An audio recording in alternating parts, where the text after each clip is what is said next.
За өнгөрсөн жил Монгол улсад нисэх хүчин үүсгэн байгуулагдсны 100 жилийн тохиолсон. Тэгээ Монгол улсын хувьд одоо дэлхийн олон оронтой иргэний нисхийн байгууллагаас ихэд нислэг үйлддэг, дэлхийн том хотуудтай нислэг үйлддэг ийм бас үүх түүхийг танаа хамт олон ч гэсэндээ бас одоо бичлэлцэн.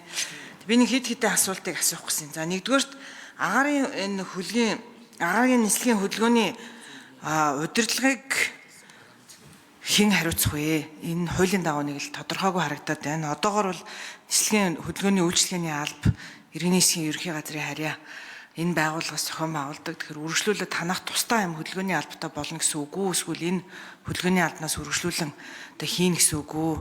За ер нь онцгой байдал хил хамгаалах гэдэг олон нисгтэй болж байгаа. За Монгол улсын хувьд ч гэсэндээ хэрэгцээ шаардлага, техник тоногдох хөрөмжийн хэрэгцээ шаардлага бол их байгаа.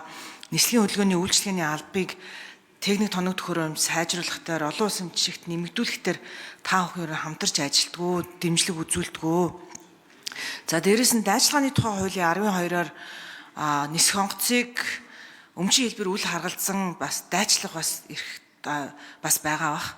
Ийм тохиолдолд бас одоо энэ хуулийн зарим зохицуултууд орж явах уу? Ийм тохиолдолд бас яах ёстой вэ гэдэг. Одоо ягаад бол хувийн хвшилч гэсэндээ хувь хүн ч гэсэн одоо компаниуч гэсэндээ маш их онгоцтой болсон. Төрд байхгүй гой нисдэг тэрэгнүүдийг хувийн хвшил тэр тусмаа уул уурхайн компаниуд бол авдаг болсон байна лээ. Тэгэхээр ийм тохиолдолд дайчилгааны хувьд бас яах ёстой вэ гэдэг талаар та бүхэн мэдээлэл өгч эдгээр одоо байгууллагуудаас хамтран ажилтгүү гэдэг ийм хэдэн асуултыг асуух гэсэн. За ажлын хэсэг хэн хариулах вэ? Дэслэгч генерал Ганбайм 4-р микрофон. За Булгантуяа гишүүний асуултанд хариулъя.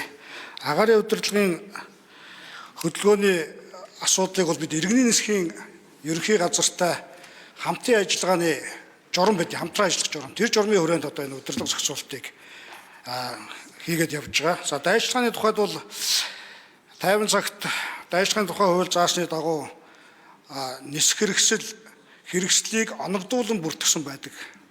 Зэвсэгчний нэгтгэл ангиудад. Тэгээ үүнийхээ дагуу дайчилгаа зохион байгуулах үед дайчлан татна.